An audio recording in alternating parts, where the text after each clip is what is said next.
අයිබෝන් පවතින ස්වාභාවික උපද්‍රව තත්ත්වයක් එක්ක දිවයිනේ ප්‍රදේශ රැසක බොහෝ පිරිසක් මේ වෙනකොට ඉතාමත්ම අසීරු මට්ටමක පහු වෙනවා. ඉතින් විශේෂයෙන්ම මේ ස්වභාවික උපද්‍රවය සම්බන්ධයෙන් මේකෙදි අපි කොහොමද මුහුණ දෙන්න ඕනේ කියන එක සම්බන්ධයෙන් මේ සම්බන්ධයෙන් මොකක්ද මේ වෙලා තියෙන්නේ කියන එක සම්බන්ධයෙන් පොඩ්ඩක් ඔබත් එක්ක කතා කරන්න අවශ්‍යයි කියලා හිතුණා. මෙතන වචන දෙකක් තියෙනවා ඔබ විශේෂයෙන් දැනගන්න ඕනේ. උපද්‍රවය සහ ආපදාව.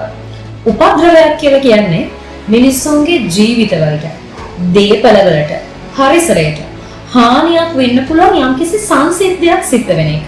හැබැයි මේ මිනිස්සුන්ගේ ජීවිතවලට, දේපලවලට, පරිසරයට හානියක් වෙන්න පුළුවන් සංසිද්ධිය සැබවින්ම යථාර්ථයක් බවට පත් වුණා. ඇත්තටම අපේ ජීවිතවලට, දේපලවලට, පරිසරයට හානි සිදු වුණොත් ඒක සක්‍රිය වෙලා අන්න ඒ වෙලාවට අපි කියනවා මේක ආපදාවක් කියලා.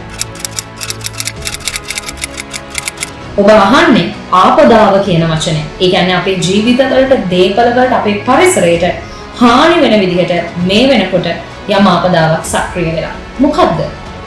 ලංකාවට සුලිසුලඟ ලංකාවට ලොකු වාසුලියක්, පීඩනාවපාතයක් ඇති වෙලා. මොකද්ද මේ? එන්න කියලා වෙන්නේ. ස්වභාවික උපද්‍රව කියලා කියන්නේ අපි දෙන්නට නවත්තන්න පුළුවන් දේවල් නෙමෙයි. ඒක මේ පෘථිවිය තුල ස්වභාවයෙන්ම නිර්මාණය වෙන දෙයක්. සුළං කියන්නේ මෙන්න මේ වගේ දෙයක්. ස්වභාවිකවමයි සුළං කියන එක නිර්මාණය වෙන්නේ. එතකොට මේ සුළං විවිධ වර්ග තියෙනවා. එතකොට අපි විෂය තුල මේ භූගෝල විද්‍යා විෂය තුල කියනවා සුළං වල ද්විතීක සංසරණයට අයිති වෙන සුළං විශේෂයක් තමයි මේ වාසුලියක් කියලා කියන්නේ. මොකද්ද වාසුලියක් කියලා කියන්නේ? වායුගෝලයේ පීඩනය අඩු තැනකට වටේ පිටේ තියෙන වැඩි පීඩනයක් තියෙන ප්‍රදේශවලින් බොහොම වේගෙන් වෘත්තාකාරව සුළං හැමීමක් සිද්ධ වෙනවා නම් ඔන්න ඕකට අපි කියනවා වාසුලි තත්වයක් කියලා. මේ ලංකාවට බලපැවැත්විලා තියෙන්නේ බෙන්ගාල බුක්ක සහ අරාබි මුහුද අවට ක්‍රියාත්මක වන නිවර්තන කලාපීය වාසුලියක උග්‍ර අවස්ථාවක්. එතකොට අපි මේවා විශේෂ නම් වලින් හඳුන්වනවා මේ වාසුලි සක්‍රිය වෙන කලාපන. විශේෂයෙන්ම නිවර්තන කලාපේ බෙන්ගාල බුක්ක, අරාබි මුහුද අවට ප්‍රදේශවල සක්‍රිය වෙන මෙන්න මේ විශේෂ වෘත්තාකාර වේගවත් සුළං විශේෂය. එහෙම නැත්නම් අපි කියන මේ වාසුලි වර්ගය අපි සයික්ලෝන් කියන වචනය පාවිච්චි කරලා හඳුන්වනවා.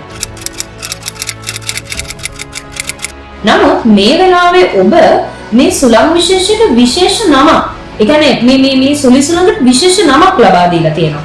ඔබ අහන්න ඇති දිට්වා කියන වචනේ. එතකොට මේ සයික්ලෝන් කියන කැටගරි එකට අයිති සුළඟක්. නමුත් ඒ අවස්ථාවල සක්‍රිය වෙන සුළං වලට විශේෂ නම් ලබා දීමක් සිද්ධ වෙනවා. එතකොට මේ දිට්වා කියන නම හම්බුනේ විශේෂයෙන්ම රටවල් 13ක එකතුවෙන් මේ සුළු සුළං වලට නම් ලබා දීම් කටයුතු සිද්ධ කරනවා. එතකොට එහි ප්‍රතිඵලයක් විදිහටයි මේ විශේෂ සයික්ලෝන් සුළඟ දිට්වා කියන වචنين ඔබට හඳුන්වන්නේ.